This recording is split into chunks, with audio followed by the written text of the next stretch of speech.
بسم اللہ الرحمن الرحیم۔ زاویہ بصیرت میں خوش آمدید کہتی ہوں۔ اصل کامیابی فلاح ہے۔ قرآن پاک میں سورہ الاعراف 57 آیت میں ارشاد باری تعالیٰ ہے، الذین یتبعون الرسول النبی الامی الذی یجدونہ مکتوبا عندہم فی التوراۃ والانجیل یأمرهم بالمعروف وینہاہم عن المنکر وَيُحِلُّ لَهُمُ الطَّيِّبَاتِ وَيُحَرِّمُ عَلَيْهِمُ الْخَبَائِثَ وَيَضَعُ عَنْهُمْ إِصْرَهُمْ وَالْأَغْلَالَ الَّتِي كَانَتْ عَلَيْهِمْ فَالَّذِينَ آمَنُوا بِهِ وَعَزَّرُوهُ وَنَصَرُوهُ وَاتَّبَعُوا النُّورَ الَّذِي أُنزِلَ مَعَهُ أُولَئِكَ هُمُ الْمُفْلِحُونَ۔ ترجمہ: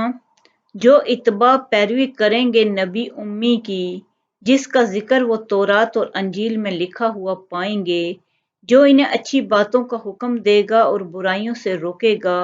اور ان کے لیے تمام پاکیزہ چیزوں کو بھی حلال کر دے گا اور ناپاک چیزوں کو حرام قرار دے گا، اور ان پر سے وہ بوجھ اور توق اتار دے گا جو ان پر لدے ہوئے ہیں۔ چنانچہ جو لوگ اس نبی صلی اللہ علیہ وسلم پر ایمان لائیں گے، اس کی تعظیم ادب کریں گے، اس کی مدد کریں گے اور اس کے ساتھ جو نور اتارا گیا ہے اس کے پیچھے چلیں گے تو وہی لوگ فلاح پانے والے ہوں گے۔ اس میں اتباع پیروی کرنے کا حکم دیا گیا ہے اور ساتھ حضور صلی اللہ علیہ وسلم کی صفات بیان فرمائی گئی ہیں۔ پہلی صفت یہ ہے کہ آپ نبی ہونے کے ساتھ ساتھ رسول بھی ہوں گے۔ رسول نئی شریعت لے کر آتا ہے، یہ اس کی طرف اشارہ کیا گیا ہے کہ اس میں ایسے احکامات بھی ہوں گے جو پہلے گزر چکے ہیں تورات اور انجیل میں، لیکن ان میں چینجز ہوں گی۔ تو یہ شریعت کی طرف اشارہ کیا گیا ہے کہ نئی شریعت لے کر آئیں گے وہ رسول۔ دوسری صفت یہ بیان کی گئی ہے کہ وہ امی ہوں گے۔ آپ صلی اللہ علیہ وسلم جس قوم کے پاس آئے تھے، نہ تو ان کے پاس کوئی کتاب تھی، نہ شریعت تھی، اور نہ آپ دنیاوی معیار کے لحاظ سے کوئی تعلیم یافتہ انسان تھے۔ دنیاوی اعتبار سے آپ بالکل لکھنا پڑھنا نہیں جانتے تھے۔ تیسری صفت یہ بتائی گئی ہے کہ ان کا ذکر جو ہے وہ تورات اور انجیل میں ہوگا۔ اس کے باوجود کہ بہت سی چینجز ہو چکی ہیں، ان کا ذکر ابھی تک تورات اور انجیل میں اسی طرح موجود ہے کہ وہ ایک نیا نبی آئے گا، آخری نبی ہوگا، جو انہیں اچھی باتوں کا حکم دے گا اور بری باتوں سے روکے گا، اور ان کے لیے پاکیزہ چیزوں کو حلال اور گندی چیزوں کو حرام قرار دے گا، ان پر سے وہ بوجھ اور گلے کے توق اتار پھینکے گا جو ان پر لدے ہوئے ہیں۔ یعنی کہ مطلب یہ ہے کہ کچھ چیزیں ایسی تھیں جو بنی اسرائیل پر ان کی شرارتوں کی وجہ سے بھی حرام کر دی گئی تھیں، اور کچھ انہوں نے اپنے اوپر خود بھی حرام کر لی تھیں۔ تو نبی صلی اللہ علیہ وسلم ان کو ایسی تمام بندشوں سے نجات دے دیں گے، بندشیں ختم کر دیں گے اور پاکیزہ چیزوں کو ان کے لیے حلال کر دیں گے۔ یعنی مختلف رسم و رواج کے وہ توق جو خود سختہ اپنے گلے میں ڈال لیتے ہیں لوگ، چاہے وہ معاشرے میں کسی بھی لحاظ سے ہوں، اپنے اوپر ایجاد کر لیتے ہیں، تقریبات میں نئی نئی چیزیں رواج دے دیتے ہیں، تو ایسی رسومات زیادہ لوگوں کے لیے جو بوجھ بن جاتی ہیں، جن کو لے کر چلنا زندگی میں بہت مشکل ہو جاتا ہے، زندگی اجیرن ہو جاتی ہے۔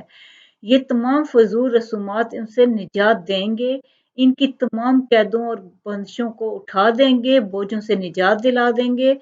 رسومات کی شکل میں، ظالمانہ نظام کی شکل میں ہوں، سب سے نجات دلائی نبی صلی اللہ علیہ وسلم نے۔ اور آگے جا کے کہا جا رہا ہے کہ چنانچہ جو لوگ نبی صلی اللہ علیہ وسلم پر ایمان لائیں گے، یعنی ایمان لانا شرط ہے۔ ایمان کے دو تقاضے ہیں۔ حدیث میں ہے،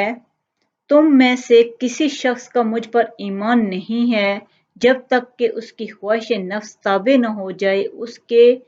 کے جو میں لے کر آیا ہوں، یعنی جو احکام میں لے کر آیا ہوں، جب تک تمہاری خواہش اس کے تابع نہ ہو جائے تو ایمان کمپلیٹ نہیں ہو سکتا۔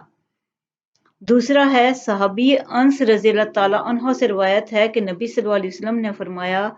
تم میں سے کوئی شخص اس وقت تک مومن نہیں ہو سکتا جب تک کہ میں اس کے نزدیک اس کے باپ اور اس کے بیٹے اور تمام لوگوں سے زیادہ محبوب نہ ہو جاؤں۔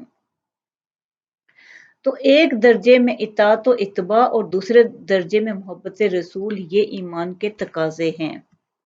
جو لوگ نبی صلی اللہ علیہ وسلم پر ایمان لائیں گے، اس کی تعظیم کریں گے، اس کی مدد کریں گے اور اس کے ساتھ جو نور اتارا گیا ہے اس کے پیچھے چلیں گے تو وہی لوگ فلاح پانے والے ہیں۔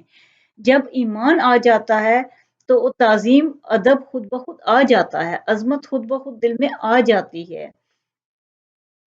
اور اس کے ساتھ جو نور اتارا گیا ہے، یعنی کہ ان کی تعظیم کریں گے، مدد کریں گے اور نور اتارا گیا اس کے پیچھے چلیں گے۔ تو حضور صلی اللہ علیہ وسلم نے تو کوئی نہ جاگیر بنائی نہ اور کسی طرح کا جائیداد اکٹھی کی، تو ان کا دین ہی جو تھا وہی ان کی قرآن اور سنت جو ہے وہی ہے، اور اسی کے غالب کرنے کی کوشش کرنی چاہیے، اسی کے اس مشن کی تکمیل کو پھیلانے میں جو اللہ نے راستہ دکھا دیا ہے، جو قرآن کے ذریعے ہے وہی اسی کی تبلیغ کرنی چاہیے۔ قرآن کی خوشخبری، قرآن کی تعلیم کو عام کرنا، قرآن کے ذریعے سے لوگوں کے تعلیم دینا، ان کی برائیاں دور کرنا، ان کو کفر و شرک کے اندھیروں سے نکال کر ان کے دلوں میں ایمان کی شمع روشن کرنا، تو انہی لوگوں کو کہا گیا کہ یہی لوگ فلاح پائیں گے، کامیابی یہی لوگ ہیں، یہی لوگ اصل کامیاب ہوں گے۔